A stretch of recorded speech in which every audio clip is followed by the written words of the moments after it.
কৃষ্ণপুর ফারাজি পাড়া যুব সমাজের উদ্যোগে সকল কবরবাসী রুহের মাগফিরাত কামনায় আজকের তৃতীয় বার্ষিক বিশাল তাফসীরুল কোরআন মাহফিলের সম্মানিত সুযোগ্য অনারেবল প্রেসিডেন্ট জনাব আলহাজ মোহাম্মদ জাহাঙ্গীর হোসেন আল্লাহ পাক তার গোলামকে হায়াতে তৈয়বা সিয়াতে বলে দান করুন, সকলে বলুন আমিন। আজকের প্রোগ্রামের সম্মানিত প্রধান অতিথি জনাব আলহাজ মোহাম্মদ আহসান হাবিব বেতন, আল্লাহ পাক তার গোলামকে হায়াতে তৈয়বা সিয়াতে বলে দান করুন, সকলে বলুন আমিন। আজকের প্রোগ্রামের প্রধান মেহমান ইঞ্জিনিয়ার মাওলানা মোহাম্মদ জামাল উদ্দিন ফয়েজি, আল্লাহ পাক তার গোলামকে হায়াতে তৈয়বা সিয়াতে বলে দান করুন।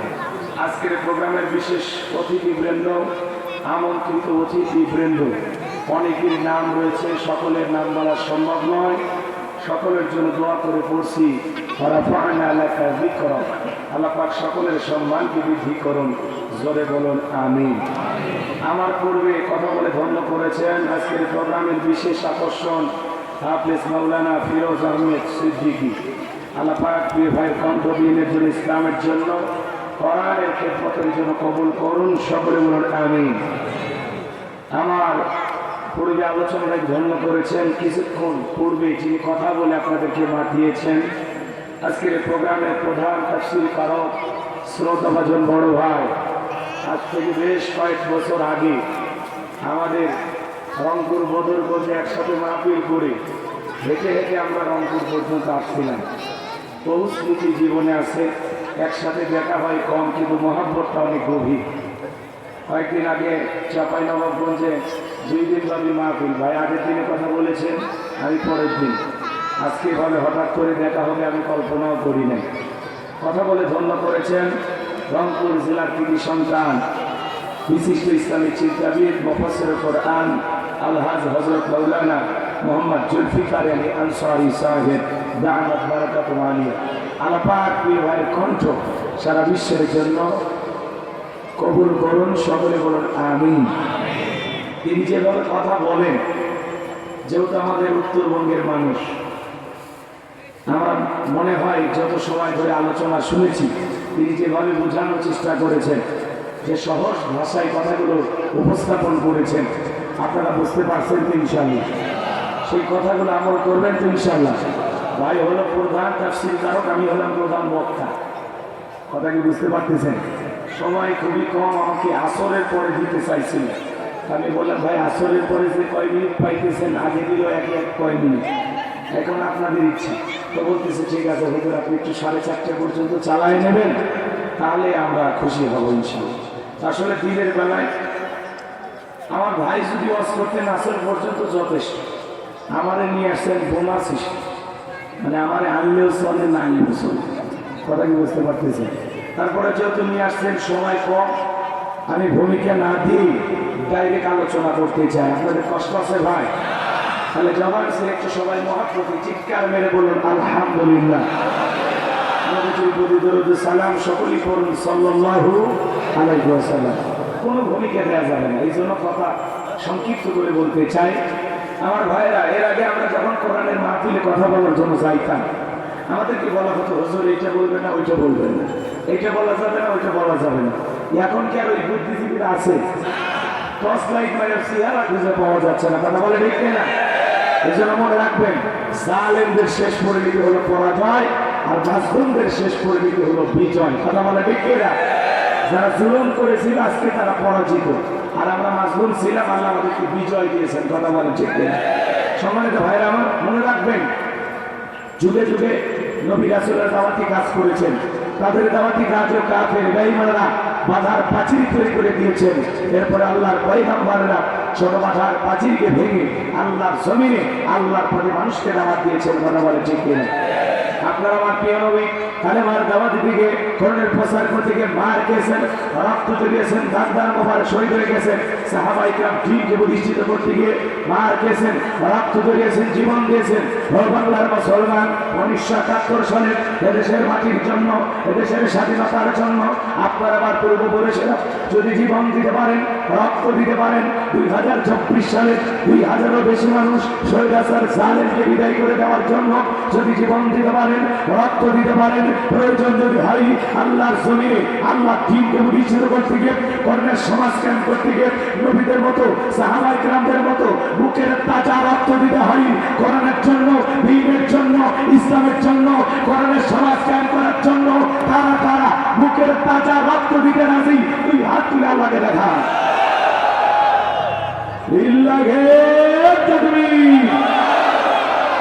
সোজা করেন, টান টান করে তোলেন।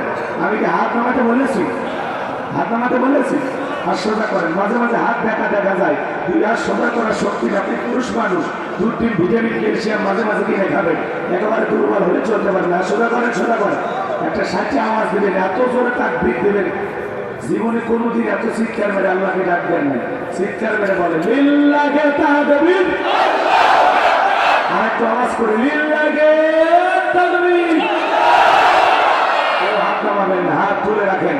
আবার আল্লাহ রাব্বুল আলামিন বলেন ইন্নাল্লাহা আশতারা মিনাল মুমিনিনা আনফুসাহুম ওয়া আমওয়ালাহুম বিআন্না লাহুমুল জান্নাহ।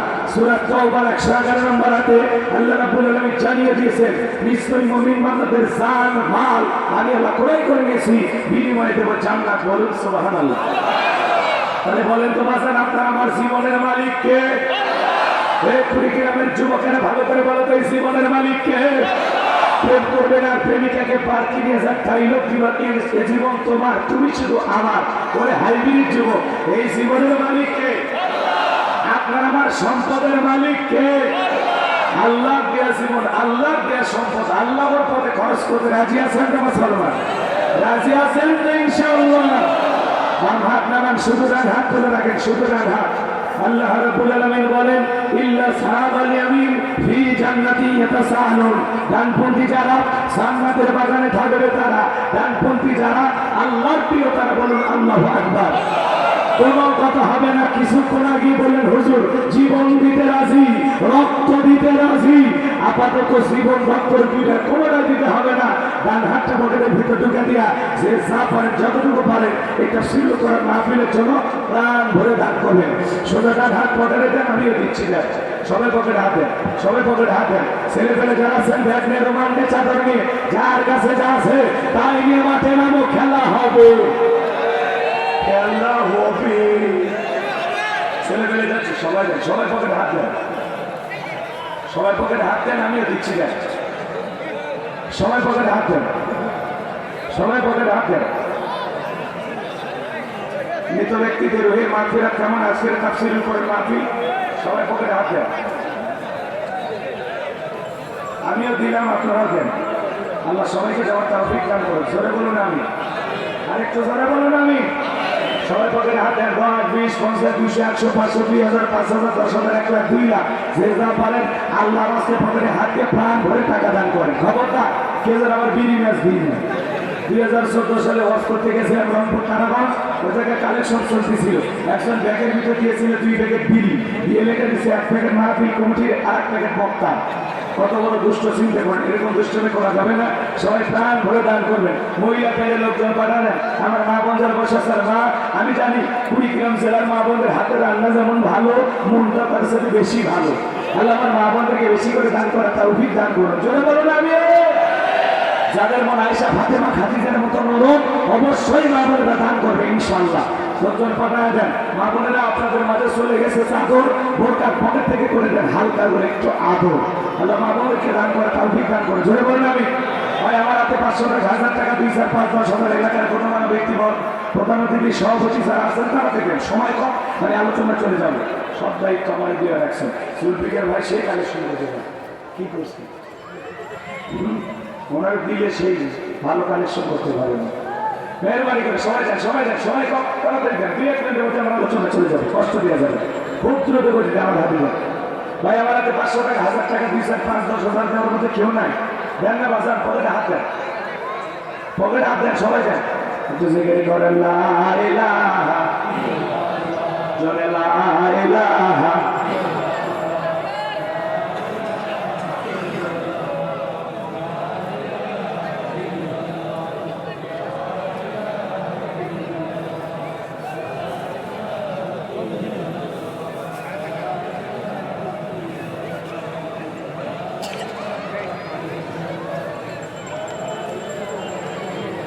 ছেলে পেলে ব্যাগ নিয়ে গেছে, সবাই যান সবাই যান ভাই। সভাপতি প্রধান অতিথি ওনারা দিয়ে দিচ্ছে, আগে দিচ্ছেন না। হ্যাঁ জাহাঙ্গীর ভাই নাই, জাহাঙ্গীর ভাই কি, জাহাঙ্গীর ভাই কি খবর কি কম? হ্যাঁ কিছু বলেন না, আগে দিয়ে দিচ্ছি বলবেন মাত্র সভাপতি আমাদের গাইবান্ধার কলকাতা এলাকার।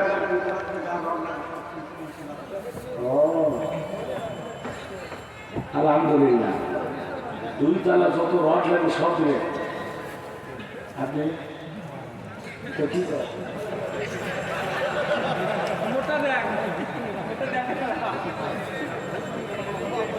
আচ্ছা এদের খেয়াল করেন, আমাদের গাইবান্ধার গরিব এলাকার সভাপতি হলে 50,000 1 লাখ দেয়। জাহাঙ্গীর ভাই 5,000 দিবে চাইছে, 1010 টাকা দিলে একেবারে খারাপ হয়। যদি বেশি সমস্যা হয় 10,000 একেবারে গরিবে আমাদের। আলহামদুলিল্লাহ আমি মুসাফির খুশি হয়ে যেতাম। লিল্লাহে তাকবীর। জাহাঙ্গীর ভাই আজকে মাহফিলের জন্য 10,000 টাকা। লিল্লাহে তাকবীর। আল্লাহ তাআলা দান কবুল করে, বড় শরীর করে, দুনিয়া আখিরাতে ইজ্জত সম্মান বাড়ায় দেয়। জোরে বলেন আমিন। আর কেউ আছেন থাকলে যান, না দিলে আমরা আলোচনা চলে যাব। ভাই ব্যাগ পাইছেন, ব্যাগ পাইছেন, মহিলা প্যান্ডেল পুরস্কার পেলে সব টাকা পাইছেন আলহামদুলিল্লাহ। হ্যাঁ মহিলা প্যান্ডেলে যারা কানেকশন করতেছেন তারা কোনো পাঠায় দেন। আমরা আলোচনা চলে যাই, যেহেতু সময় কম। প্রধান অতিথি ওনারা দিয়ে দিয়েছে কিনা? প্রধান অতিথি কাকে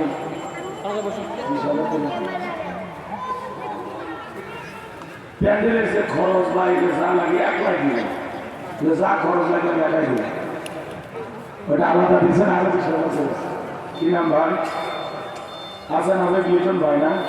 আপনি তো সেই সহজ সরল মানুষগুলো, আপনি তো খাওয়া দাওয়া করাবেন, এত বড় মানুষ হয়ে। হ্যাঁ আছেন হবে দুজন ভাই, উনি আরো 20,000 টাকা দেবে। জোরে তার মার হবে 3 লাখে থাকবে। ইঞ্জিনিয়ার সব কিছু দেবে। চলে গেছে না বক্তাকে আগে দিতে গেছেন, বক্তার সাথে চলে গেছে। আচ্ছা ঠিক আছে, যাক সমস্যা নেই। আমার যেহেতু সময় কম, আমি এদিক সেদিক দিতে পারতেছি না, কালেকশন ওইভাবে জোর করে করা সম্ভব হচ্ছে না, কারণ সময় দরকার। আমার হাতে সময় আছে সর্বোচ্চ 40 মিনিট। এই 40-45 মিনিটের মধ্যে আমাকে কথা বলতে হবে। 80 মিনিটের ওয়াজ করা লাগে 40 মিনিটে। এই জন্য আপনাদের একটু সহযোগিতা চাই। প্রত্যেকটা কথার শেষে একেবারে সেইভাবে জবাব দিব, যদি দ্বিতীয়বার না বলা লাগে আরেকবার বলেন সুবহানাল্লাহ। এটা যেন এই মনে না বলা লাগে। কথা কি বলছেন? ওই একবারের সাথে আওয়াজ, সাথে আওয়াজ মানে বোঝেন তো, জোরে জোরে মানে ফাটাফাটি আওয়াজ দেবেন, পারবেন তো ইনশাআল্লাহ? এটা জোরে তাহলে তাকবীর দিয়ে বুঝলেন। লিল্লাহি তাকবীর। সূরার নাম সূরা আল মুমিনুন। মোট আয়াত আছে 118, রুকু আছে 6টি। বিশ্বনবীর মক্কার জিন্দেগিতে এই সূরাটি নাজিল হয়েছে। কোরআনুল কারীমের 23 নম্বর সূরা, সূরা নাম্বার 23। বাকিলের হবে 22 ইনশাআল্লাহ। বলেন জোরে বলেন। তাহলে সূরার নাম সূরা আল মুমিনুন। আল্লাহ পাকের বিশ্বাসী বান্দাদের জন্য সূরা আল মুমিনুন নাজিল করেছেন। যারা অবিশ্বাসী কাফের এদের জন্য আল্লাহ পাক সূরা কাফিরুন নাজিল করেছেন। যারা বলে দুদুল্যমান, 2 নৌকে আগে চলে, মুখে বলে একটা অন্তরে আর একটা, দুমুখো সাপ, বৃষ্টি যেদিকে ছাতা ধরে সেদিকে, গুলালু মার্কা সব তরকারিতে চলে, ওদের নাম হলো মুনাফিক। এই মুনাফিকদের জন্য আল্লাহ পাক একটি সূরা নাজিল করেছেন, সূরার নাম হলো মুনাফিকুন। মুনাফিকদের স্বভাব হলো ইসলাম নামের গাছের গোড়া কেটে মাথায় মারি ঢালে। কথা বলে চুপ করে থাক ধোকাবাজ, চোখে তোদের নাহি লাজ। চুপ করে থাক ধোকাবাজ, চোখে তোদের নাহি লাজ। গোড়া কেটে মাথায় ডালো পানি, তোদের চিনি আর কতকাল করবি রে শয়তানি। মুনাফিকদের স্বভাব হলো ইসলাম নামের গাছের গোড়া কেটে মাথায় পানি ঢালে। কথা বলে ঠিক কিনা? আমার বিশ্বাস যারা আজকে মাহফিলে বসেছে, আমার মনে হয় কুড়িগ্রামের মাটিতে মুনাফিকের কোনো জায়গা নেই। একটু জোরে কর না ভাই, জায়গা আছে? মুনাফিকের কোনো জায়গা নেই। আমরা মুমিন হব। মনে রাখবেন, অমুসলিমের ভিতর থেকে মুনাফিকের জন্ম হয় না, মুসলমানের ভিতর থেকে মুনাফিকের জন্ম হয়। দাড়ি টুপি থাকার পরে মুনাফিক হতে পারে, হজ করার পরে আলহাজ মুনাফিক হতে পারে। কারণ নবীজির পিছনে নামাজ পড়ে লোকটা যদি মুনাফিক হয়, আপনার আমার পিছনে নামাজ পড়ে তার সাথে বড়টা হবে, কথা বলতে ঠিক না? এই জন্য মুনাফিক হইতে সাবধান। আমার বিশ্বাস আমরা কেউ মুনাফিক হতে চাই না, আমরা হতে চাই মুমিন, কথা বলে ঠিক না? তাহলে জবান ছেড়ে সবাই একটু মহাব্বতে আমার সঙ্গে তিলাওয়াত করুন। আউযু বিল্লাহি মিনাশ শাইতানির রাজীম। বিসমিল্লাহির রাহমানির রহিম। বিতাড়িত মর্দার শয়তানের কাছ থেকে আল্লাহ পাকের কাছে আশ্রয় প্রার্থনা চাচ্ছি। পরম করে বাসিন্দাজু আল্লাহ তাআলার নামে শুরু করছি। قد أفلح المؤمنون।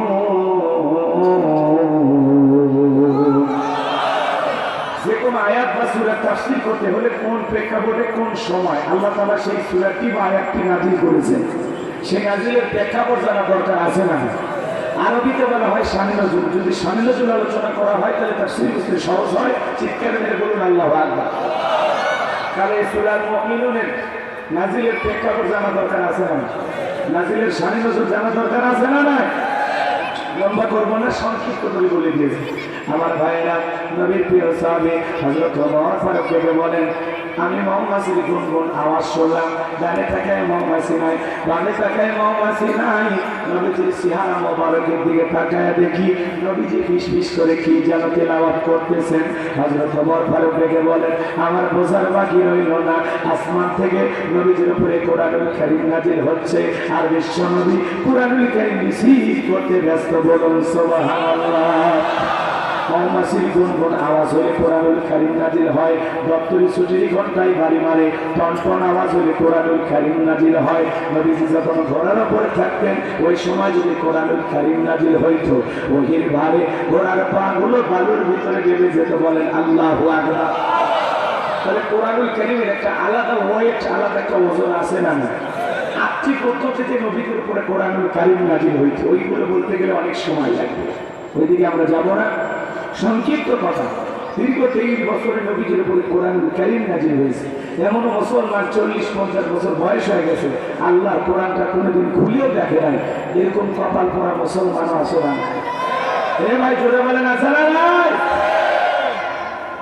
কোরআনের সাথে আমাদের সম্পর্ক থাকে না, কথা বলেন ঠিক কি না? আমার ভাইয়েরা, বিশ্বনবী তখন সাহাবায়ে কেরামদের সামনে তেলাওয়াত করে শুনিয়ে দিলেন, قد أفلح المؤمنون।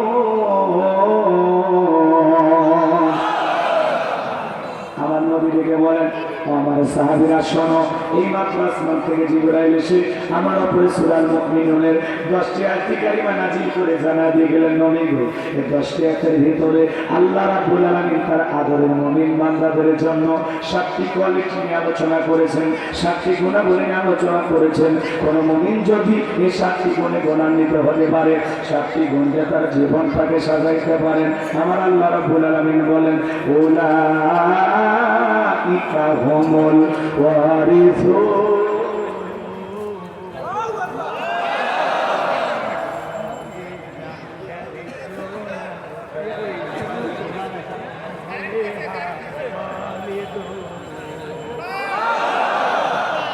আল্লাহ রাব্বুল আলামিন বলেন, উলাইকা হুমুল ওয়ারিসুন الذين يرثون الفردوس هم فيها خالدون। আমার আল্লাহ বলেন তারা উত্তরাধিকারী হবেন জান্নাতুল ফেরদাউসের, সেখানে তারা চিরকাল বসবাস করবেন।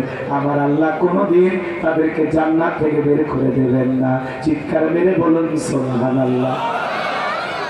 ভাইরা আমার, বাবা মারা গেলে ওয়ারিশ সূত্রে সন্তান যেরকম বাবার সম্পত্তির ভাগ পায়, কোন মুমিন যদি এই 7টি কোয়ালিটি দিয়া 7টি গুণ দিয়া তার জীবনটাকে সাজাইতে পারেন, তার নামে জান্নাতুল ফেরদাউসের ভিতরে জায়গা বরাদ্দ থাকবে। সে হবে জান্নাতুল ফেরদাউসের ওয়ারিশ, জান্নাতুল ফেরদাউসের উত্তরাধিকারী। চিৎকার মেরে বলুন সুবহানাল্লাহ।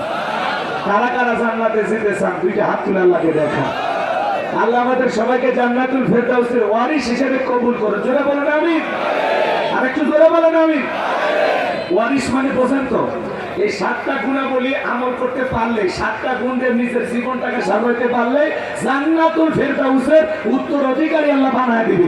আপনি হবেন জান্নাতুল ফেরদাউসের ওয়ারিস, জান্নাতুল ফেরদাউসে আপনার নামে জায়গা বরাদ্দ হবে। কোন সুবহানাল্লাহ।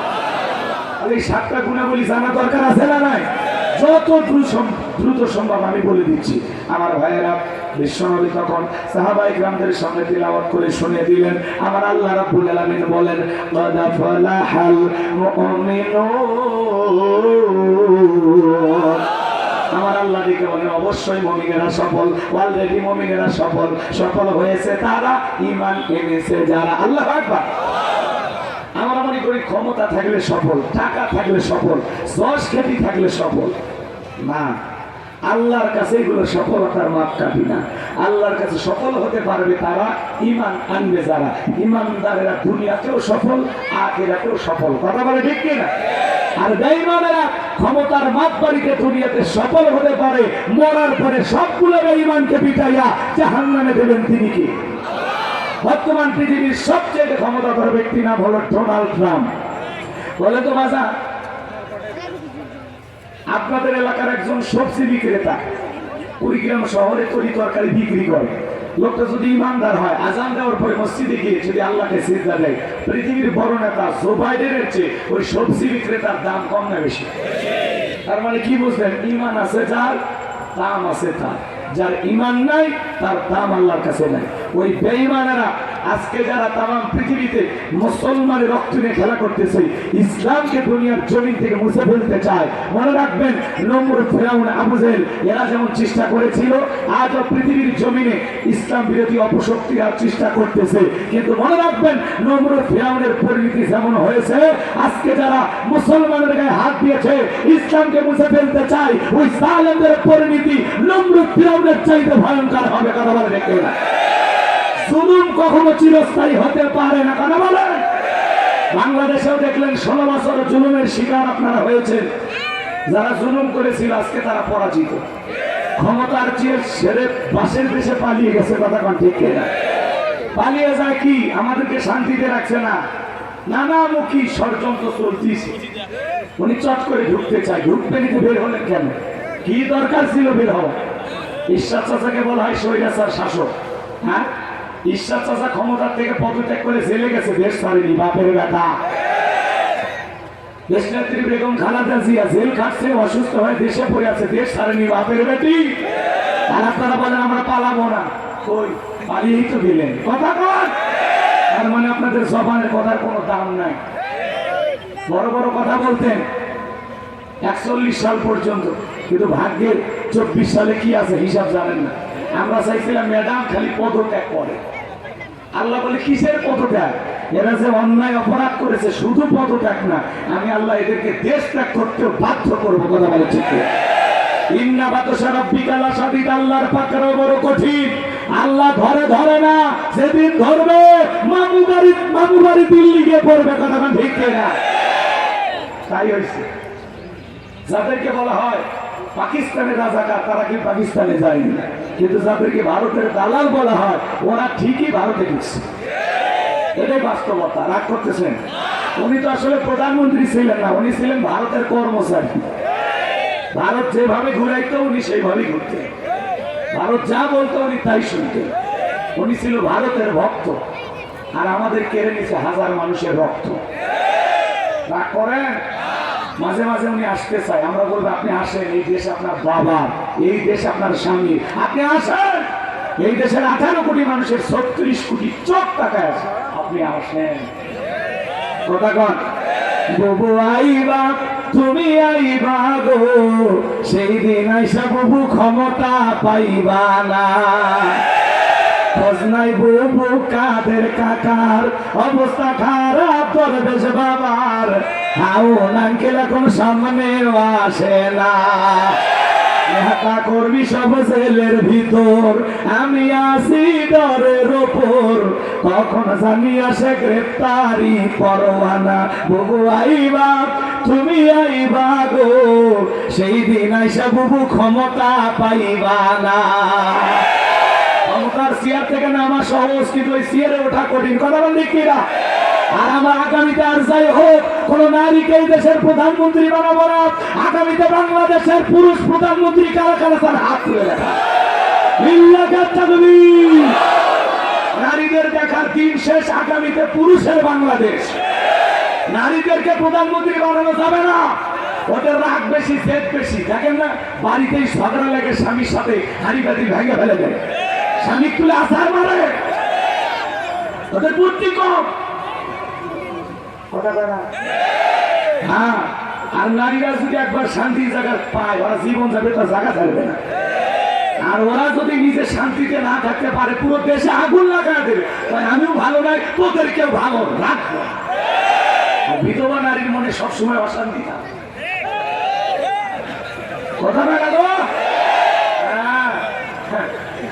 চলেন সামনের দিকে যায়, কারণ তার স্বামী নেই, তার মনে শান্তি আছে। এই জিনিসটা আপনাদেরকে কেমনে বুঝাবে? আমেরিকা 47তম প্রেসিডেন্ট ডোনাল্ড ট্রাম্পের মতো আধা পাগল মানুষকে নেতা মানে, তা কোনো মহিলাকে নেতা মানে না। তাহলে আমরা কেন পারবো না? জীবনে আর কোনোদিন এই দেশে যেন কোনো নারী প্রধানমন্ত্রী না হয়। ছেলেবেলে আমরা মরে যাবো, ভাতিজা তোদেরকে দায়িত্ব দিয়ে গেলাম, খবরদার কোনো নারীকে ভোট দিবি না। তোরা ওরা ক্লিয়ার? ঠিক আছে, চলো একটু বাস্তবতা বলা একটু না হইলে মন খারাপ করছেন। তাহলে ক্ষমতা পাইলে সফল হওয়া যায় না, টাকা থাকলে সফল হওয়া যায় না, যশ খ্যাতি, সেলিব্রিটি, নায়ক, সুপারস্টার হইলে সফল হওয়া যায় না। এগুলো সফলতার মাপকাঠি না। আল্লাহ বলেন সফল হতে পারবে তারা ঈমান আনবে যারা। আল্লাহ আকবার বলেন মুমিনুন, অবশ্যই মুমিনেরা সফল। অলরেডি মুমিনেরা সফল। আপনার চেহারা কালো হোক, ফসল, লম্বা হন, খাটো হন, ধনী হন, গরিব হন, তাতে কোনো সমস্যা নাই। আপনার ভিতরে ঈমান আছে, আল্লাহর কাছে আপনার দাম আছে। আল্লাহর কাছে যদি এই জীবনে দামি হতে পারে, আর কিছু চাওয়ার আছে? তাহলে আমি বলবো সফল হয়েছে কারা? আপনারা বলবেন ঈমান এনেছে যারা। বলতে পারবেন না? তাহলে বলেন সফল হয়েছে কারা? আরেকটু সফল হয়েছে কারা?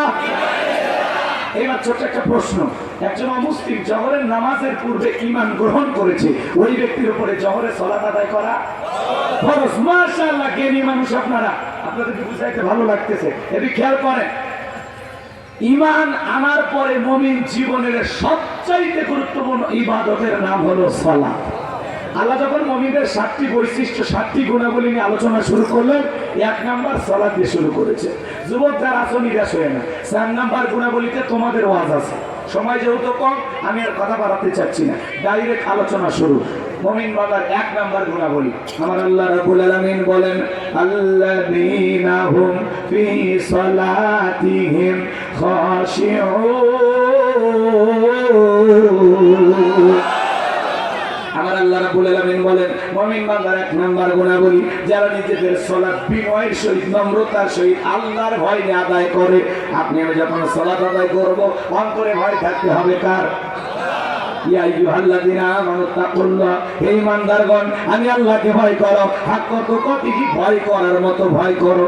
আপনি আমি যখন মসজিদের ভিতরে প্রবেশ করব, ভাইরা আমার, আয়াতের ব্যাখ্যায় তাফসীরকাররা লিখেছেন অন্তর ভিতরে সুচিন্তা, কুশ্চিন্তা, বিভিন্ন কথা, সংসারের কথা, ব্যবসা বাণিজ্যের কথা, দুনিয়াবি কোনো চিন্তা ভাবনা মনের মধ্যে রাখা যাবে না। সব চিন্তা ভাবনা মসজিদের বাইরে রেখে টেনশন মুক্ত হৃদয় নিয়ে, আল্লাহর ভয় নিয়ে নামাজে দাঁড়াইতে হবে। কেমন ভয়? আপনি আমি যখন নামাজে দাঁড়িয়ে যাব, মনে মনে খেয়াল করব আমি নামাজ আদায় করতেছি, আমার আল্লাহ আমাকে দেখতেছেন। আমি নামাজ আদায় করব, মনে মনে খেয়াল করব আমি নামাজ আদায় করতেছি, আমার আল্লাহ আমার সামনেই দাঁড়িয়ে আছেন। আল্লাহ ফাঁসির আসামিকে যদি বলা হয় রাত 12টায় তোমার ফাঁসি, এখন বাজে রাত 10টা, লোকটা যদি ইমানদার হয় অবশ্যই 2 রাকাত নামাজ আদায় করবে। মনে রাখবেন, ফাঁসির আসামি 2 রাকাত নামাজ পড়ে যেটা জীবনের শেষ মনে করে, ওই নামাজটা অবশ্যই সুন্দর হয়। কথা কয় না? আমি আগেই বলছি, মানে সময় কম, তো তাড়াহুড়ো করে কথাগুলো বলতে হবে, একটু সাপোর্ট দিলে। ফাঁসির আসামি জীবনের শেষ মনে করে যেরকম নামাজ আদায় করে, আপনি আমি জহরের নামাজ আদায় করব, আর মনে মনে খেয়াল করবো এই জহরের নামাজ আমার জীবনের শেষ নামাজ, আসরের নামাজ আমার জীবনের শেষ নামাজ। জীবনের শেষ মনে করে প্রত্যেকটা ওয়াক্তে যদি আপনারা নামাজ আদায় করতে পারেন, ওই নামাজগুলো হবে আপনার জীবনের সবচেয়ে ভালো নামাজ। তাহলে পারবো তো ইনশাআল্লাহ? আমার ভাইরা কিভাবে সালাত আদায় করবেন? আম্মা জান আয়েশা ডেকে বলেন, নবীজি নামাজের ভিতরে এত লম্বা সময় ধরে দাঁড়িয়ে থাকতেন, মাঝে মাঝে তাকায় দেখতাম নবীজির পা মোবারক ফুলে উঠেছে।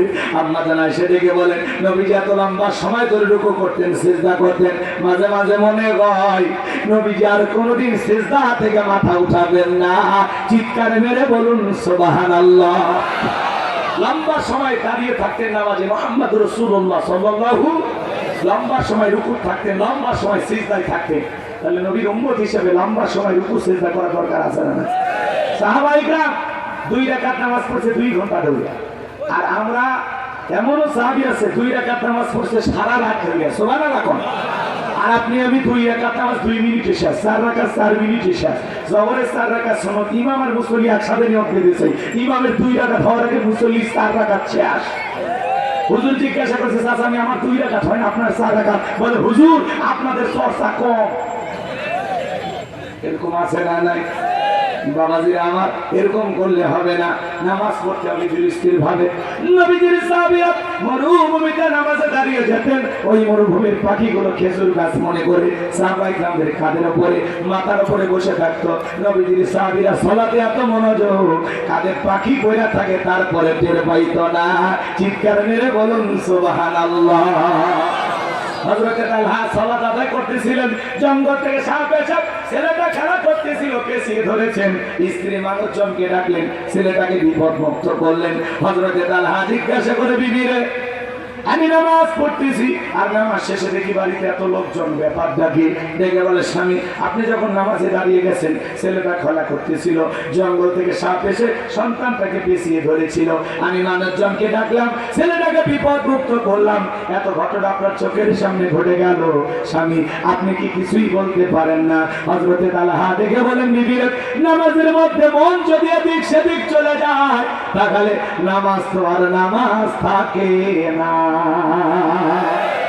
আমরা নামাজ পড়ি কুড়িগ্রামে, মন চলে যায় রাজার হাটে, নামাজ পড়ে কুড়িগ্রাম, মন চলে যায় রংপুরে, নামাজ পড়ে কৃষ্ণপুর, মন চলে যায় মধুপুর। নামাজের ভিতরে দাঁড়ায় মন খালি এদিক সেদিক যায়, মন খালি ছটফট করে। নামাজের ভিতরে মাঝে মাঝে দুনিয়াবি এত কথা মনে হয়, নামাজ 2 রাকাত চলতেছে না 3 রাকাত, মনে থাকে না।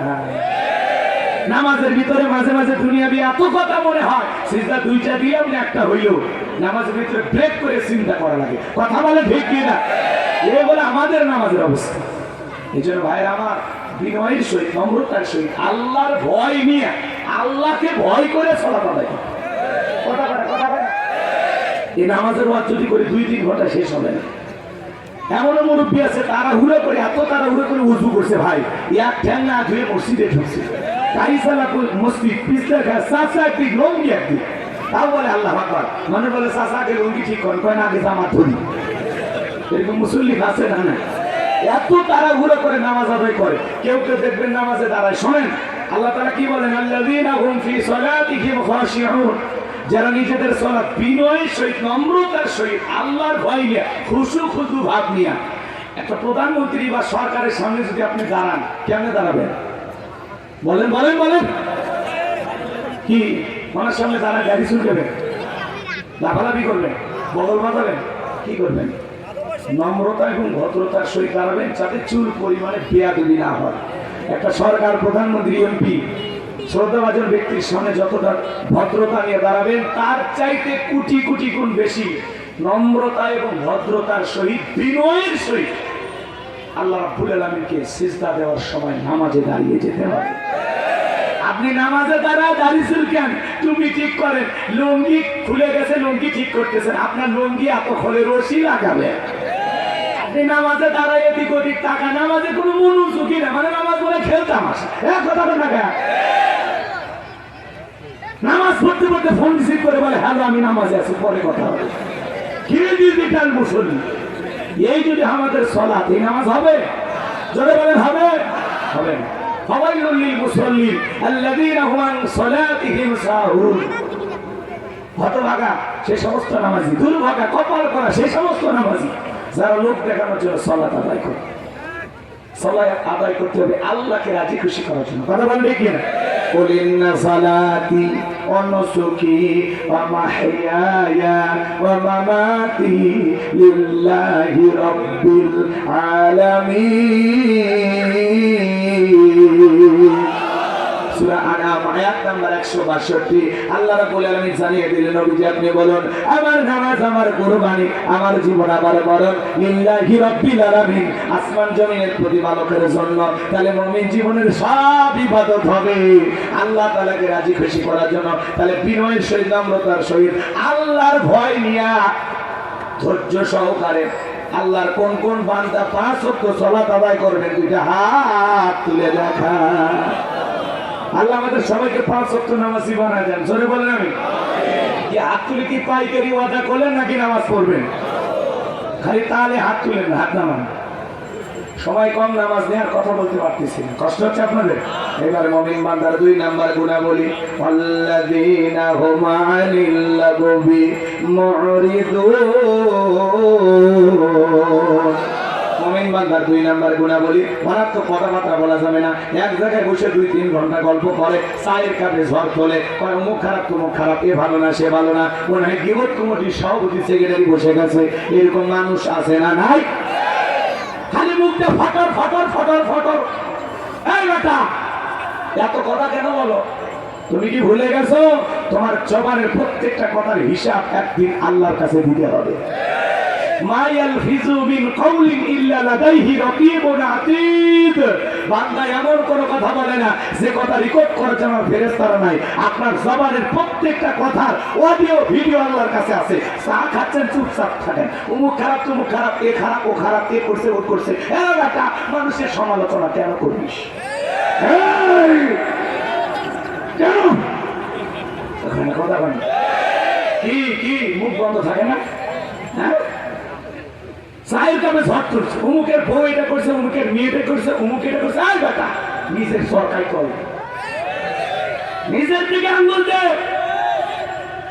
মানুষের সমালোচনা করা বাদ দেন নিজের আত্মসমালোচনা করে আর যারা মানুষের সমালোচনাকারী যারা সমালোচনাকারী আলেমদেরকে ইসলামের বিরুদ্ধে সমালোচনা করে ওরা যাবে সাকর নামক জাহান্নামে আপনি মহিলাদের স্বভাব আপনাদের ভিতরে ঢুকে গেছে আগে 4-5 জন মহিলা এক জায়গায় হলে গীবত পরনিতে চোপড় ঘুরি হইতে আর এখন 4-5 জন পুরুষ এক জায়গায় হলেও জবান কন্ট্রোল করে গীবত করা মানে কি মৃত ভাই গুপ্ত খাওয়ার সময় এটা কি খাবেন নাকি আপনি কি করতেছেন ভাই চা খাইতেছেন খান চুপ করে খান মানুষ সমাতা না যা চুপ থাকলে আপনি নাজাত পাবেন যতক্ষণ জবানটা বন্ধ থাকলো ততক্ষণ গুণা থেকে গেছে কারণ মুখ খুললে তো ভর ভর করে সব বের হয়ে যায় এক কথা কয় না গো ওয়াজ বোঝে হুজুরের ওয়াজ শুনে হুজুরের বিরুদ্ধে সমালোচনা এই হাত দিয়ে নিচে বসিয়ে আরে বেটা দাওয়াত দিছিস কেন আর তোর সমালোচনা করার দরকার আছে হুজুর কি তোর পাই পড়ছে ইমামের পিছনে নামাজ পড়ে আমার মসজিদের বের হয়ে ইমামের বিরুদ্ধে সমালোচনা আরে বেটা এখনই তার পিছে নামাজ আদায় করলি সেই ইমামের বিরুদ্ধে কেন সমালোচনা ইসলামকে নিয়ে সমালোচনা টুপিওয়ালা দাড়িওয়ালাদেরকে নিয়ে সমালোচনা আল্লাহর রাস্তায় পরিবর্তন হয়ে যান নিজের জীবনে তো তুলুটি দিয়ে ভরা আমি তো আমার গুনাহের টেনশনে ঘুমাইতে পারি না আমার যে অপরাধ আমি তো নিজেকে নিয়ে ব্যস্ত থাকবো কথা বলে ঠিক না আর মনে রাখবেন সমালোচনা যারা করে এরা হলো নিঃস্ব মনের মানুষ কোন নম্র ভদ্র সভ্য জ্ঞানী মানুষ কেউ কারো সমালোচনা করবে না কথা কন আরে আল্লাহ মুমিন বান্দা 2 নম্বর গুণাবলী কি বলছে অনার্থক অপ্রয়োজনীয় কথা বলা যাবে কথা বলবেন ততটুকু প্রয়োজন যতটুকু প্রয়োজন নাই চুপ থাকেন চুপ থাকলেও অন্তত গুনাহ থেকে বেঁচে থাকলে সমালোচনা থেকে বেঁচে থাকলে ভাই নিজের আত্মসমালোচনা করে নিজের জীবনে তুলুটি তালাশ করে মুমিন হয়ে মারা যাবে আর মানুষের ভুল ধরতে ধরতে একদিন নিজেই ভুলের সাগরে হাবুডুবু খাইতে খাইতে জাহান্নামের গেটে পৌঁছে মানে মানুষের ভুল ধরতে ধরতে নিজের ভুল আর নিজের চোখে পড়ে না গো কথা কয় না কথা কয় না কথা তাহলে মানুষের ভুল ধরা বন্ধ ঠিক আছে তো ইনশাআল্লাহ? আমার ভাইয়েরা, মুমিন বান্দার 2 নাম্বার গুণাবলী, অনার্থক কাজ করা যাবে না। মুমিনের টাকা হলে মুমিন সিনেমা হল বানাবে না, যাত্রা গানের আয়োজন করবে না, গানের কনসার্ট দেবে না, মদের বাদ দেবে না, সিনেমা হল বানাবে না। মুমিনের টাকা হলে মুমিন মসজিদ বানাবে, মাদ্রাসা বানাবে, ঈদগাহ মাঠ বানাবে, কবরস্থান বানাবে। ভালো ভালো কাজে মুমিন টাকা ব্যয় করবে। রাস্তার মধ্যে 10টা ফলের গাছ লাগায় দিবে, পুকুরের ঘাট বানায় দিবে। মুমিনের টাকা ভালো কাজে ব্যয় হবে। আর আমার দেশে 4,500 কোটি টাকা দিয়ে ভাস্কর্য বানানো হয়। কথা কন? যে দেশের মানুষ খাইতে পারে না, রেল স্টেশনে মাথা তলে ইট দিয়ে ঘুমায়, ডাস্টবিনের খাবার কুকুরের সাথে ভাগ করে খায়, যেই দেশে একজন নারী 500 টাকা 200 টাকার বিনিময়ে নিজের সতীত্বকে বিক্রি করে পেটের ভাত জোগাড় করে, সেই দেশে বিলাসিতা করে যারা 4,500 কোটি টাকার ভাস্কর্য বানাইছে, প্রত্যেকটা টাকার পাই টু পাই হিসাব আখেরাতে আল্লাহর আদালতে দিতে হবে। মানুষ খাইতে পারে না, আরো ভাস্কর্য বানায়। ভাস্কর্য বানায় কি লাভ করছেন? 5ই আগস্টে ওই ভাস্কর্যের মাথার উপরে উঠে মানুষ পেশাব করছে। এতে আপনার বাবার সম্মান কমছে না বাড়ছে? কি ভুল করছেন আপনি? ওই টাকা দিয়ে যদি গরিব দুঃখীকে খাইতে দিতেন, ওই টাকা দিয়ে বেকার যুবকদের কর্মস্থানে ব্যবস্থা করে দিতেন, ওই টাকা দিয়ে মসজিদ মাদ্রাসা বানাইতেন, এতিম দুঃখী গরিবদের মাঝে যদি বিলিয়ে দিতেন, আপনার বাবার কবরে বিকাশ হয়ে সব পৌঁছে যেত। ভাস্কর্যের সংস্কৃতি মুসলমানের সংস্কৃতি না, মূর্তির কালচার। এটা মুশরিক ইহুদি বেঈমানদের কালচার। কথা বলে ঠিক কিনা? কিসের ভাস্কর্য বানানো? আল্লাহ হেদায়েত দান করুন। এই 4,500 কোটি টাকার হিসাব দেওয়া লাগবে না? 4,500 কোটি টাকা খাবে কই জানেন? হ্যাঁ, একসাথে জীবনে কোনোদিন 2 কোটি টাকাই দেখি না। এবার মিডিয়া খবরে দেখছি, মানে নিজের চোখে যে দেখবো, একটু নাড়িয়ে যে ঘরে তুলবো, এরকম নাই তো। আর 4,500 কোটি টাকা কি বানাইছে? ভাস্কর্য। কার ভাস্কর্য? নাম জানেন না? উনি ভালো মানুষ, উনি যতটুকু ভালো কাজ করছে গেলে আল্লাহ যেন কবুল করে। মানুষের ভুল ত্রুটি থাকতে পারে, কথা বলে ঠিক, কিন্তু ওনার মেয়ে যেটা করে গেছে, ওনার চাইতে কয়েক দফা বেশি করছে। কথা কয় না? আমি তো কথা বলার চাচ্ছি না। 16 বছরের মায়াতে এখনো কাটে না। 10 দিন আয়না ধরে থাকলে কেটে যাবি। যে মা সন্তানকে ফেলায় আছে ওটা মা। কথা কয় না? ওটা মা। যে মা সন্তানকে বিপদের দিনে আগলায় রাখে ওটা মা। আর যে মা নিজের জীবনকে বেশি মনে করে এরকম ভাগিয়ে যায়, পালিয়ে যায়, ওটা মা না। কথা কয় না? ওটা মা না, ওটা মা না, ওটা মা হওয়ার উপযুক্ত না। কথা ক্লিয়ার? উনি যদি আরো 20 বছর ক্ষমতায় থাকতো এই দেশের ক্ষতি হইতো না। উনি পালিয়ে যায়, যে ক্ষতি করছে, যে পরিমাণে লুটপাট দুর্নীতি হয়েছে। কথা কম। এখনো তো আমরা শান্তি নাই, প্রতিদিন চুরি চিন্তায় ডাকাতি আগের মতোই। আমার ভাইয়েরা সামনের দিকে যাই, লম্বা কবে লম্বা করার সুযোগ নাই, সময় তো একেবারে কম হয়ে আসতেছে। বাজান মন খারাপ করছেন, তাহলে মুমিন বান্দার টাকা হলে ভালো কাজ করবে। মুমিন বান্দার 2 নাম্বার গুণাবলী, যুবক রে, এই কান দিয়া গান শোনা যাবে না, কানের ভিতর ইয়ারফোন লাগা। যুবক তুমি গান শোনো, রূপবানের আছে কমর তুলাইয়া, আল্লাহর ফেরেশতারা কবরে এনে পিটাবে ঝুলাইয়া ঝুলাইয়া। কথা কথা কথা কথা, এই কান গান শোনা যাবে জন্য না। একজন সিরাজগঞ্জের যুবক কানের ভিতরে ইয়ারফোন লাগায় রেল লাইন পার হয়ে যাচ্ছে, ট্রেন এসে ধাক্কা মেরে 3 টুকরে করে ধুয়ে গেছে। মরার পরেও কানের ভিতরে ইয়ারফোন লাগানো ছিল। এখন কবরে যা, ফেরেশতারা তোর জায়গা মতো বাদ্যযন্ত্র বাজাবে। কথা বলে ঠিক কিনা? তাহলে আমার ভাইয়েরা, মুমিন বান্দার 2 নাম্বার গুণাবলী, মুমিন বান্দা কান দিয়ে সেই জিনিসগুলো শ্রবণ করবে যেগুলো শুনলে সব হয়। ভালো করে বুঝবেন, মুমিন যেটা বলবে সেটা বলার মধ্যে ভালো থাকবে, সহি নিয়ম থাকবে।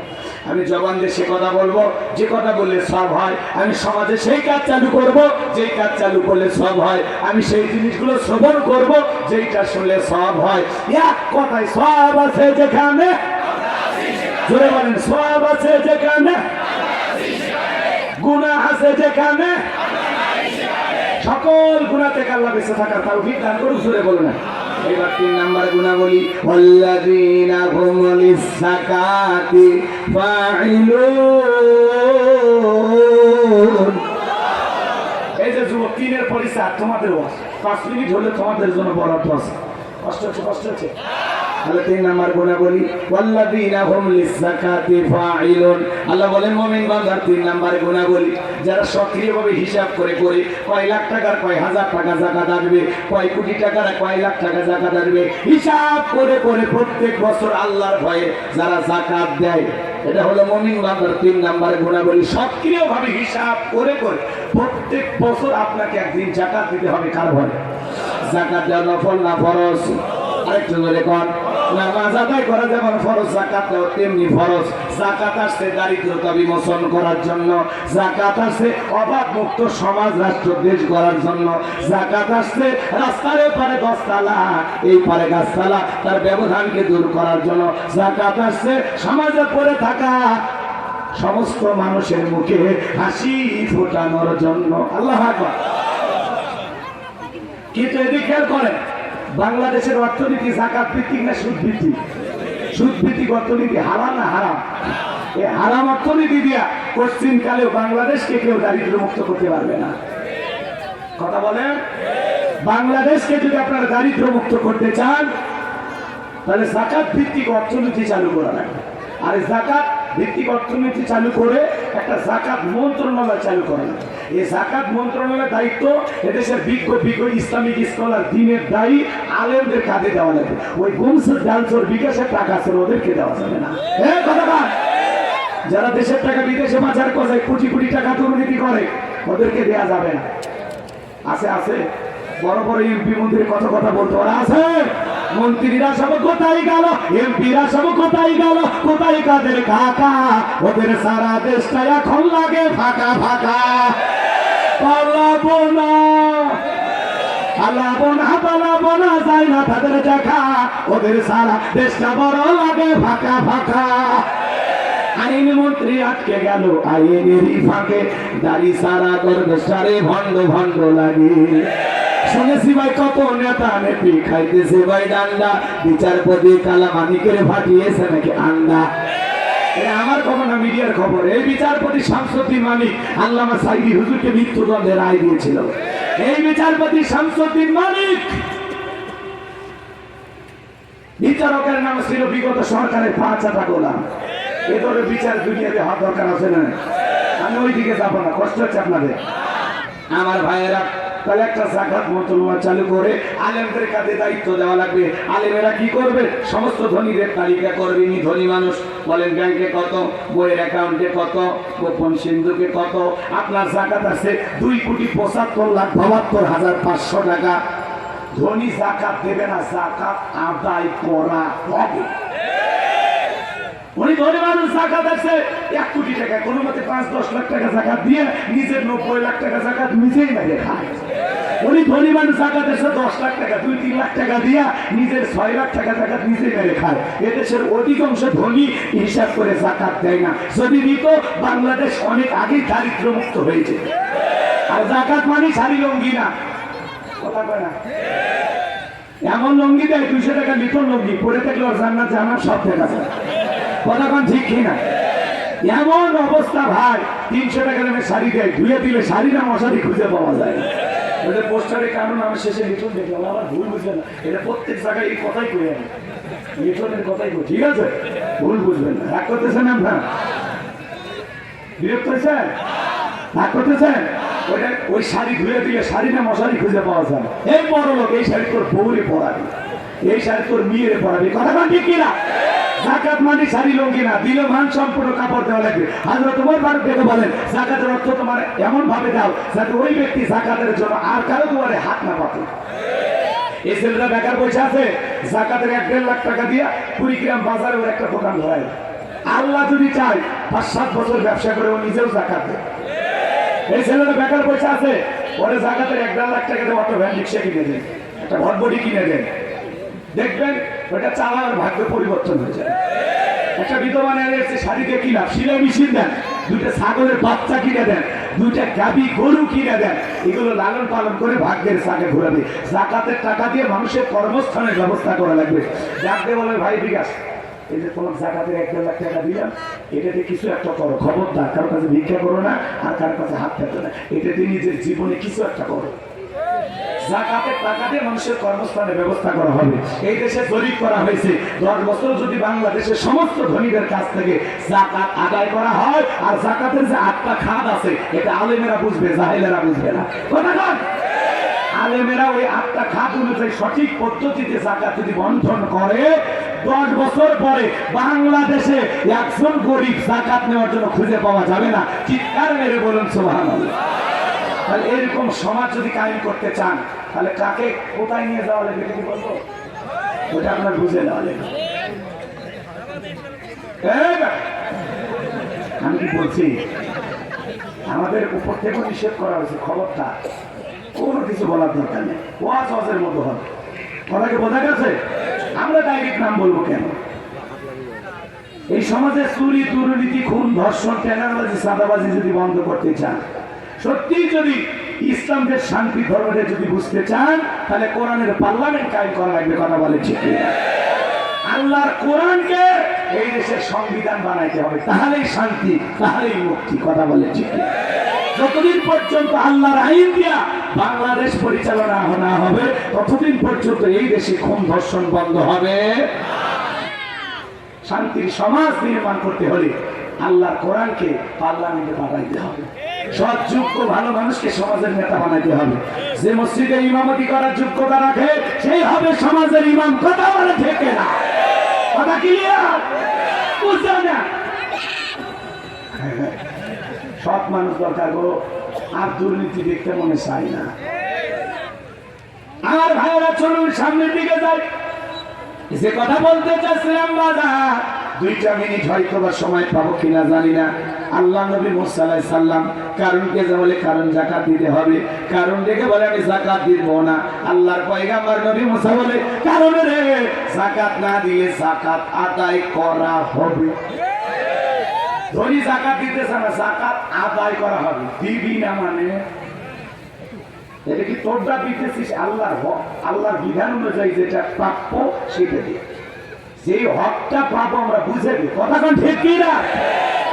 কারণ ডেকে বলে নবী মুসা যাকাত আমি দিতে পারবো না। আল্লাহ নবী মুসা আলাইহিস সালাম বলে, কারণ রে যাকাত না দিলে যাকাত আদায় করা হবে। নবী মুসার রাগ কম না বেশি?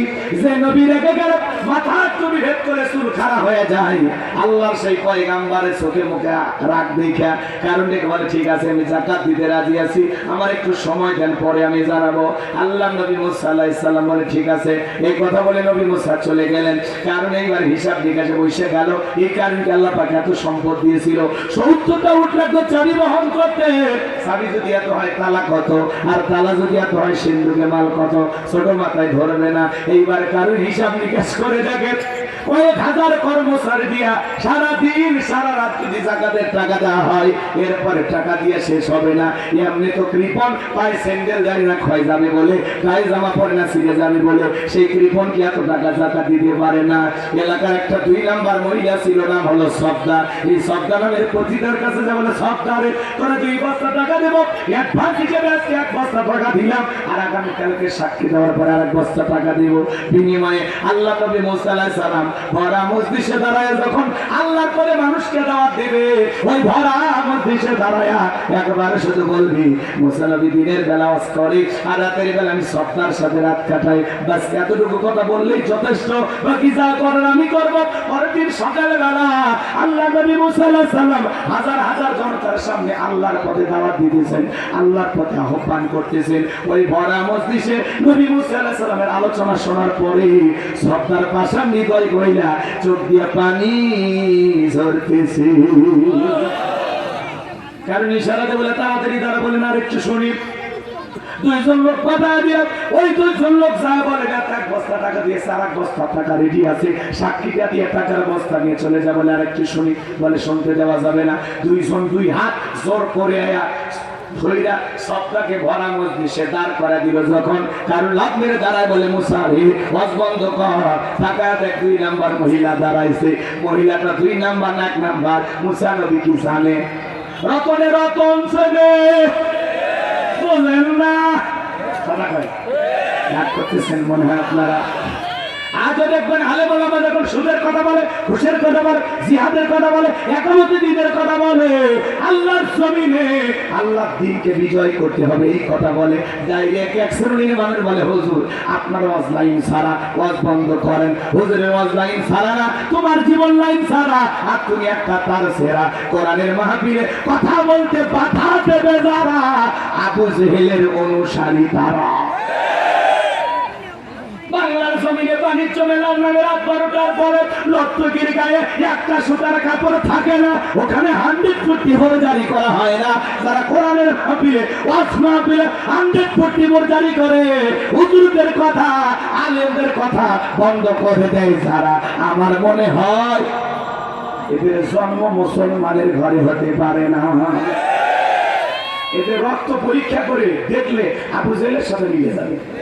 এ কথা কোন মুসলমান কোরআনের মাহফিলের বিরোধিতা করতে পারে না। বিগত বছরে আমরা দেখেছি নেতার নাম পোস্টারে না দেওয়ার কারণে মাহফিল বন্ধ হয়েছে। বর্তমানে কিছু জায়গায় এরকম শুরু হয়েছে, পাতি জাতি নেতার নাম পোস্টারে না দেওয়ার কারণে 2-1 জায়গায় মাহফিল এখনো বন্ধ হচ্ছে। আমরা বলতে চাই পাতি নেতা ভালো হয়ে যাও, বেশি বাড়াবাড়ি করলে পাতির ছাতি যা লাগে একেবারে তুষ করে ফেলে দেওয়া হবে, ওর হাড় হাঁটিয়ে খুঁজে পাওয়া যাবে না। নেতাগিরি দেখাবি অন্য জায়গায় দেখাবি, কোরআনের মাহফিলে কোনো নেতাগিরি নাই। কথা বল, মানুষ যারা চাইবে অতিথি বানাবে, যারা চাইবে না বানাবে না। তোর নাম পোস্টারে না দেওয়ার কারণে মাহফিল যদি বন্ধ করে দিস বেটা, তুই তো আবু জেহেলের বাচ্চা। 3 তারিখে মাহফিল পাব না, হুজুর অমুক দলের নেতার নাম পোস্টারে না দেওয়ার কারণে পোস্টারের সাথে সংঘর্ষ করে আপনার মাহফিল বাকি। এই কথা তোর নাম পোস্টারে দেয় না, তাতে কি হয়েছে? কি হয়েছে বল? পোস্টারে তোর নাম দেওয়া লাগবে কেন? তুমি থাকবে বিজয় দিবসে, তুমি থাকবে যাত্রা ব্যান্ডেলে, তুমি থাকবে নক্তগিরির সাথে। ওয়াজ মাহফিলে তোমার সাথে সম্পর্ক কি? আর যদি তোমার সাথে ওয়াজ মাহফিলে না হেদায়েতের উদ্দেশ্যে মাহফিল হয়, তাহলে আগে নিজে হেদায়েত হয়। কথা বোঝেন না? মাথা চাড়া দিবেন না, অতীত থেকে শিক্ষা গ্রহণ করেন। হ্যাঁ, জুলুম কতদিন? 16 বছর পরে পতন হয়েছে না? আপনি জুলুম করে কয়দিন থাকবেন? আপনার ওইরকম পতন হয়, ভালো হয়ে যায়। এত রক্ত বারবার দিচ্ছি, রক্ত কি বেঁধা যাবে? কি হয়েছে ভাই? আপনার নাম পোস্টারে কেন চলে? আপনি কে? এতদিন কই ছিল? হ্যাঁ হ্যাঁ, আমি অবাক হয়ে গেছি। এখন মাহফিল বন্ধ হবে কেন? তাই না ভাই? এখন কেন সৈরাচার জালেমেরা আছে, পাতি নেতা আছে, কিন্তু পাতি নেতা নাই। ওই পাতি নেতার বাতাস খায় আরো কিছু পাতি নেতার জন্ম হয়েছে, খালি নাম আলাদা, দল আলাদা। ভালো করে বলতেছি, ভালো হয়ে যাক। হ্যাঁ, তাছাড়া সামনে আপনাদেরও দুর্দি নেই, সচেতন হন, সাবধান হন যে না আমরা কোরআনের মাহফিল নিয়ে কোনো বিরোধী কেন, মাহফিল চলবে। কথা না ঠিক? আপনারা এইগুলো জায়গায় কেন দ্বন্দ্ব করবেন? আর আপনার নাম দেওয়ার একটি শখ, এলাকার প্রত্যেকটা মাহফিলে 2 লাখ 1 লাখ করে টাকা দিবেন, এমনি মানুষ আপনার পায়ে তেল দিয়ে নাম দেবে। কথা কন ঠিক কি না? মামু সিটার লাগবে, মামু মামু নাম ফুটাইতে যাও, মামু লাগবে মামু। কথা কন ঠিক কি না? আমার ভাইয়েরা ওরে শোনা, ওরে শোনা, একেবারে নামাজের সময় একেবারে এখন যদি ছাড়িয়ে না দিই, আল্লাহ তাআলা কিয়ামতের ময়দানে আমারে না। শোনেন শোনেন, এই থামেন থামেন, এই জায়গায় নামাজে দাঁড়ান। শোনেন, এইবার সপ্তাহ দাঁড়িয়ে বলতেছে কারণ কেন লাফালাফি করতেছে আপনারা জানেন? নবী মুসা আলাইহিস সালামকে আমি জীবনে কোনোদিন দেখি নাই। মুসা নবীর আলোচনা শোনার পরে পাষাণ হৃদয় গইলে গেছে, সিদ্ধান্ত নিয়েছি আর অশ্লীল কাজ করব না, খারাপ কাজ করব না, আমি তওবা করে ঈমান গ্রহণ করব। বলুন সুবহানাল্লাহ। ও চাচা বসে নাই যে এখনই ছেড়ে যাবে, যাদের ওযু আছে বসে, নয়টা করেন না। আর যদি পারেন কেউ আমার গাড়ির ড্রাইভারের কাছ থেকে আমার লেখা একটা বই আছে, সংগ্রহ করে নিয়ে যাবে। শেষ বিদায়, বইটার নাম কি? শেষ বিদায়। মানুষ মারা গেলে কিভাবে বিদায় করতে হয় নবীজির তরিকায়। মৃত ব্যক্তিকে চুমা খাওয়া জায়েজ না হারাম? স্বামী স্ত্রী মারা গেলে একে অপরকে গোসল করাতে পারবে কিনা? মৃত স্বামী স্ত্রীকে চুমা খাওয়া যাবে কিনা? আত্মহত্যা করে মারা গেলে তার জানাজায় যাওয়া যাবে কিনা? জান্নাত জাহান্নাম সম্পর্কে, আখিরাত সম্পর্কে, কবরের সওয়াব সম্পর্কে বিশেষ কিছু দোয়া সহ ৭৬ পৃষ্ঠার বইটা 2টা গজল লেখা আছে। আমার মোবাইল নাম্বার বইয়ের ভিতরে দেওয়া আছে। যদি পারেন এই ৭৬ পৃষ্ঠার বইটা শেষ বিদায়, নবীজির তরিকায় কিভাবে বিদায় করতে হবে, আপনারা বইটা সংগ্রহ করে নিয়ে যাবেন, 50 টাকা হাতিয়ে দিয়ে। যুবক, যুবক শোনো, 4 নাম্বার তোমাদের একটু 2 মিনিট বলে দিয়ে যায়। শোনেন শোনেন যুবক, এগুলো তো কিনবে না, ওরা কেন উপন্যাস, প্রেম কেন কাদায়, যৌবনের বউ বলে অভিশপ্ত রাত, মিলন হবে কতদিনে, তোর মরণের পরে। 4 নাম্বার ওয়াল্লাযীনা হুম লিফুরুজিহিম হাফিজুন, নিজের যৌবনটাকে সংযত রাখা, নিজের যৌবনটাকে হেফাজত করা। কার ভয়? জোরে বলেন, কার ভয়? মুমিনের যৌবন হোটেলে বিক্রি হবে না, পার্কে বিক্রি হবে না। মুমিন কোনোদিন বিয়ের আগে অবৈধ কোনো প্রেম ভালোবাসা করতে পারে না। কথা বলে ঠিক কি না? হে যুবক, যৌবনকালের ইবাদত আল্লাহ পছন্দ করেন। আমরা যৌবনকালে গুনাহ করতে ভালোবাসি, আর যৌবনকালের ইবাদত আল্লাহ পছন্দ করে। তাহলে আমরা যৌবনকালে বেশি বেশি ইবাদত করবো কেন? যৌবনকালে লম্বা সময় রুকু করা যায়, লম্বা সময় সিজদা দেওয়া যায়, লম্বা সময় নামাজে দাঁড়িয়ে থাকা যায়। বৃদ্ধ বয়সে যেটা সম্ভব না। 70-80 বছর বয়স হয়ে গেছে, চাষিমা যদি গরম পানি করে দেয়, চাষার ভাগ্যে ওজু চলে। গরম পানি না ঠান্ডা দিয়ে উজু করার ক্ষমতাও চাষার নাই। কথাটা রাত 2টার দিকে, পৌষ মাস, মাঘ মাস, প্রচন্ড শীত। কোন মুরব্বীকে যদি বলেন, মুরব্বী মুরব্বী যান 2000 টাকা দেবো, পুকুর থেকে একটু গোসল করে আসেন, মুরব্বী বলবে ভাতিজা ওই 2000 টাকা নেওয়ার জন্য পুকুর থেকে ওঠার শক্তি থাকবে তো? কিন্তু কোন যুবককে যদি বলেন, হ্যাঁ যুবক 2000 টাকা দেবো, পুকুর থেকে গোসল করে উঠে আসো, টাকা বের করেন, কাপড় খুলছি, কারণ একটা স্পিরিট আছে, পাওয়ার আছে। কথা বল ঠিক কি? এই জন্য যৌবনকালে শয়তানের ওয়াসওয়াসায় পড়ে আমরা গুনাহ করতে ভালোবাসি, আর যৌবনকালের ইবাদত আল্লাহ ভালোবাসেন। আল্লাহ শিশুকালের হিসাব নেবেন না, হিসাব নেবেন যৌবনকালের। এই জন্য যৌবনকালে বেশি বেশি ইবাদত করতে হবে। কার? আরেকটু জোরে বলেন, কার? হে যুবক, যৌবনের এই সময়টা কুরবানি করবেন কার জন্য? হযরত আলী রাদিয়াল্লাহু তাআলা বলেন, তোমরা যৌবনের তাড়নায় গুনাহ করো, একদিন তোমাদের যৌবন থাকবে না, আমলনামায় গুনাহ ঠিকই লেখা থাকবে। চাচা ভাবতেছেন ভাতিজা, আমার মনে হয় এই ওয়াজ না, আপনার এক সময় বয়স ছিল 25 বছর 22 বছর, ওই সময় ওই যে ছয়ালার উপর চলে, ওই যে কাশফুলের ওই পাশে কি করেছিলেন সেই ভিডিও আছে। এই যুবকে রাত 12টার দিকে ওই যে উত্তরপাড়া শেফালির জানালায় কি গল্প করলে আছে, এই 14ই ফেব্রুয়ারিতে কারণ না ধরে টান দিয়েছিস, ওই ভিডিও আছে। কথা কয় না গো? স্বপ্নপুরের পার্কে যায়, ওই যে পার্কের ওই সিপা গলি, ওই যে ফুল বাগানের ওই পাশে কার হাত ধরে বসেছিলিস, ওই ভিডিও আছে। ভুলে যাস না যুবক, ভুলে যাস না। কলেজের ওই যে ক্যাম্পাসের ওই পাশে, ওই যে বাথরুমের ওই সাইডে, সেদিনের কথা মনে আছে তো? ওই ভিডিও আল্লাহ ফেরেশতাদের কাছে আছে। হাসি না, এটা হাসির জন্য না, তোরে ভাবার জন্য বলছি। এই রঙের যৌবন একদিন জং ধরে যাবে, কাঁচা দাড়ি একদিন সাদা হয়ে যাবে, তারিখ চামড়াটা ঢিল হয়ে যাবে। কথা কোন ঠিক কিনা? এই যুব সমাজের সবচাইতে চরিত্র নষ্ট করছে এই মোবাইল। এই মোবাইলের ওজন কম, কিন্তু এই মোবাইলের মাধ্যমে পাপের ওজন অনেক বেশি। সারাদিন ইমো মেসেঞ্জারে সেটিং করে, সারা রাত জায়গা ইউটিউব ইন্টারনেট ঘাটাঘাটি করে, আর ইমো মেসেঞ্জারে সেটিং করে। হ্যালো জান, খাইছো ঘুমাইছো, নিয়ে রাগ করে বলে ভাত খাবো না। তুমি না খেলে আমিও খাবো না। কথা বলে গো, নিজের বাপ খাইছে কিনা খবর নেই না, মা খাইছে কিনা খবর নেই না, বান্ধবী না খাইলে ওই দুষ্ট যুবকের মুখে খাবার ওঠে না। এরকম হাইব্রিড যুবক আছে না নাই? হে যুবক, একা একা ঘরে দরজা লাগায় কম্বলের ভিতরে, ল্যাপের ভিতরে কি ভিডিও দেখো।